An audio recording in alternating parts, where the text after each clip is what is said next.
Copa del Boxgrove. As the grey skies clear and the sun starts to climb, the copper approaches for one final time, creating heroes and villains, friends and foes, scars of the battlefield and mangled toes.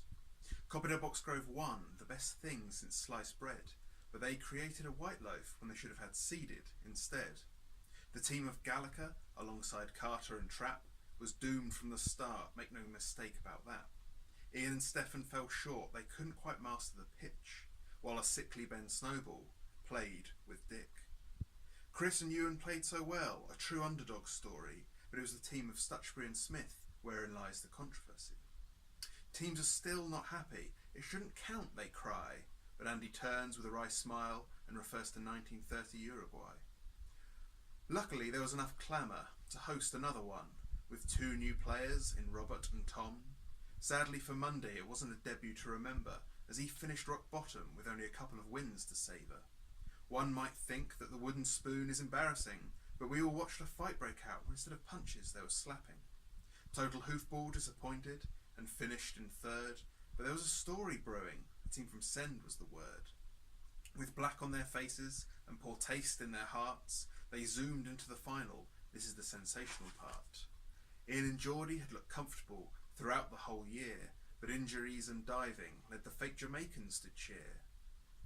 Rich and Tim were dreadful at Copa del Boxgrove 3, whilst Owen kept on sliding into copper obscurity. Andy and Ewan didn't make the playoffs, next year would need improvement, whilst Rob almost killed Ian with his absolute lack of movement. Tom and Geordie finished higher than they have before or since, but one team went 11 games unbeaten, with all those being wins. Same year as the Olympics, it must have been meant to be, as it was Team JB that soared and fulfilled their copper dreams. In Copper 4 there was a fallout between Rob and Owen. They were first at the halfway stage, but then Rob had to get going. Chris and Stefan took their normal place, living in mid-table, whilst Tom and John just missed the playoffs, their bodies willing but not able.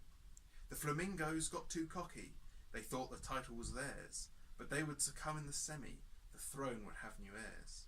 Soren made his debut, but come the final had crippled his leg, leaving Ben's hopes of retaining the title almost certainly dead. And so new names on the trophy of Southcott and Maguire. What super popular winners they were, one might say if they were a liar. Copa del Boxgrove 5, and now we're halfway there. Chris and Tim finished bottom, so nothing to see here. Tom and Stefan couldn't quite show what they were about, while Andy finished fourth with Rob and continued his trophy drought. Ben and Geordie truly believed, but third place is where they fade, to take their home in the playoffs, always the bridesmaids. SOS arrived with great song and dance, but fell at the final hurdle, as the Rom John Centurions marched on, collecting the famous trophy. Copper 6 was unique, as the table was split in half, 3 teams stuck at the bottom, the other 3 sharing a laugh. Rob Cashmundy and Six-Figure Soren came joint last with the Seaman, whilst just above on goal difference was the odd team of Tim Kardashian. Owen and Geordie finished third, which comes as no surprise, but second place was unexpected, Ben and Stefan so close to the prize. In the end it was Smith and Southcott who fulfilled their dream, albeit with boos from the sidelines, they were not a popular team. Jorge made his debut at Copa del Boxgrove 7, but ended with a wooden spoon, in hell instead of heaven. Ben was disappointed as he ended up in 5th, but for Tim, his teammate, not finishing last was a gift. Tom Mundy pulled a classic and finished in mid-table. A playoff dream with Southcott just wasn't part of their tale. Geordie's grip on third place still continued to tighten as he and Novus fell away. It set up a clash of the titans. Andy and John had the pedigree, but lost the final game. It was Maguire that claimed a third title, and Soren etched in his name. Following Novus and Trapp's last tournament, a similar finish was expected, but at the 8th Copper, the wooden spoon was instead collected. Ian and Stefan disappointed and had a mid-table season, while Soren and Andy promised much, but in the end they too were beaten. With Rich unfortunately injured, Ben played with a revolving roster, teaming up with all unseeded players. Second place was all he could muster. Perhaps it isn't mentioned enough that Owen and John played without defeat. The title and 11 wins in a row, they simply couldn't be beat. Now last year was an epic. the penultimate edition. Owen and Tom finished bottom, matching their tournament prediction. J2O came so close to the playoffs, but in the end just missed it. If only Jorge wasn't off target and John hadn't burst his blister. In third place, Andy and Stefan, this time without black faces.